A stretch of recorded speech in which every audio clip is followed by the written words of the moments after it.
হে নবী, আমি আপনার প্রতি ওহী প্রেরণ করছি। আপনার পূর্বে যাদেরকে আমি দুনিয়াতে প্রেরণ করেছিলাম তাদের কাছেও আমি এই বার্তা পৌঁছে দিয়েছি। কি বার্তা? ওয়ালাকাদ উহিয়া ইলাইকা ওয়া ইলাল্লাযীনা মিন ক্বাবলিক। হে নবী, আমি আপনার কাছে ওহী প্রেরণ করেছি। আপনার পূর্বে যাদেরকে প্রেরণ করেছিলাম তাদের কাছেও আমি বার্তা দিয়েছিলাম। কি বার্তা?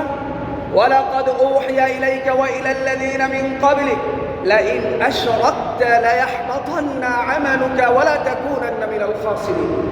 নবীকে বলছেন, হে নবী, আপনি যদি শিরিক করে ফেলেন আপনার সমস্ত আমল ধ্বংস হয়ে যাবে।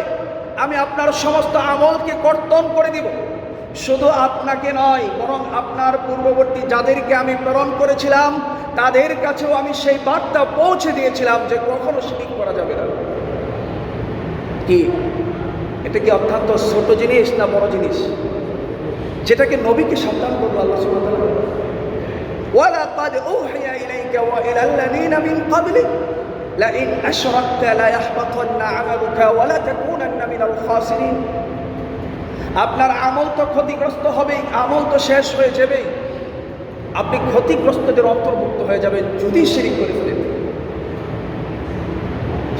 ওয়ামান ইউশরিক বিল্লাহি ফাকাদ হারামাল্লাহু আলাইহিল জান্নাহ।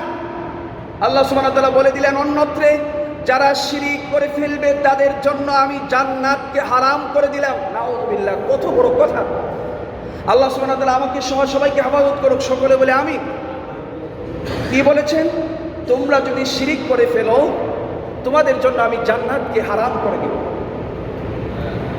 আর যদি শিরিক ছাড়া যে কোনো গুনাহ করো না কেন, আমি চাইলেই আমি তোমাদেরকে মাফ করে দিতে পারি। শিরিক এখন আছে না নাই? আমল ধ্বংসের অন্যতম দুইটি কারণ হলো, একটি হলো কুফরি, আরেকটি হলো শিরিক। শিরিক কখনো করা যাবে না। আর আমি বলেছিলাম যে আমাদের সমাজে অনেক শিরিক রয়েছে কিন্তু আমরা জানিও না। আমি জানি না আমার আমল, আমার ঈমান আছে না নাই। হয়তো মনের অজান্তে এমন শিরিক করে বসে আছি যে শিরিক করার কারণে আমার আমল, ঈমান ধ্বংস হয়ে গেল।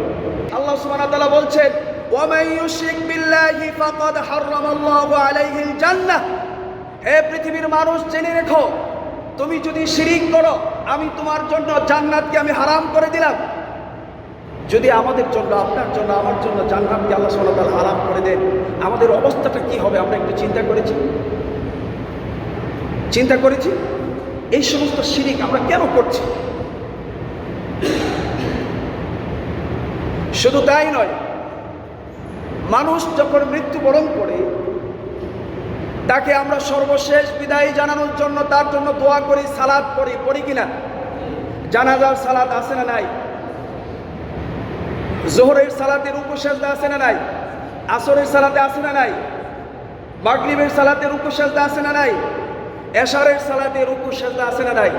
ফজরের সালাতে রুকু সেজদা আছে। কিন্তু একটা মানুষ যখন মৃত্যুবরণ করে তাকে সর্বশেষ বিদায় জানানোর জন্য আমরা জানাজার সালাত পড়ি, ওই মানুষটাকে সর্বশেষ বিদায় দেই। কিন্তু মানুষটার জন্য আমরা সামনে রেখে, লাশটাকে রেখে আমরা সালাত যখন আদায় করি, যখন তার জন্য দোয়া পড়ি, রুকু করি না, সেজদাও করি না। তার কারণটা কি? তার রিজনটা কি? একটিবার আমরা গবেষণা করেছি? একটিবার আমরা স্টাডি করেছি? কেন তাকে সর্বশেষ বিদায় জানানো হচ্ছে? তাকে সামনে রেখে সর্বশেষ তার জন্য দোয়া পড়া হচ্ছে, কিন্তু একটি মানুষও রুকু করে না, সেজদা করে না। সেই লাশ যদি কোনো নবীর হয়, কোনো নবীর জিসিম মুবারক হয়, সেই লাশকে সামনে রেখে সেজদা করা যাবে? রুকু করা যাবে? কোনো বড় বুজুর্গের হলে, কোনো নবী সাল্লাল্লাহু আলাইহি সাল্লামের সাহাবীদের কোনো লাশ হলে সেই লাশকে সামনে রেখে রুকু সেজদা করা যাবে? কেন করা যাবে না? আল্লাহ সুবহানাহু ওয়া তাআলা বলে দিলেন, হে পৃথিবীর মানুষ সকল, জেনে রেখো, সেজদা একমাত্র হচ্ছে আমার জন্যই নির্দিষ্ট। আমি পছন্দ করি না আমাকে ব্যতি রেখে তোমরা অন্য কাউকে সেজদা করবে। আমি পছন্দ করি না আমাকে ব্যতি রেখে তুমি অন্য কাউকে রুকু করবে। আমি পছন্দ করি না আমাকে পেতে রেখে তুমি অন্য কোনো খাম্বার সম্মুখে তুমি নমনমকমে দাঁড়িয়ে থাকবে, এটা আমি পছন্দ করি না। সেজন্যই আল্লাহ সুবহানাহু ওয়া তাআলা জানাজার সালাতের মধ্যে রুকু সাজদাকে হারাম করে দিলেন। কারণ জানাজার সম্মুখে একটি মৃত লাশ থাকে, এজন্যই আল্লাহ সুবহানাহু ওয়া তাআলা জানাজার সালাতের মধ্যে রুকু এবং সাজদাকে হারাম করে দিলেন। আর আজকে আমরা পৃথিবীর মানুষ, আমরা না বুঝে না জেনে বিভিন্ন প্রকারের খাম্বার সম্মুখে, কবরের সম্মুখে, বিভিন্ন মানুষের সম্মুখে আমরা নমনম করে দাঁড়িয়ে থাকি, সাজদা করি, রুকু করি। আমাদের কি অবস্থা!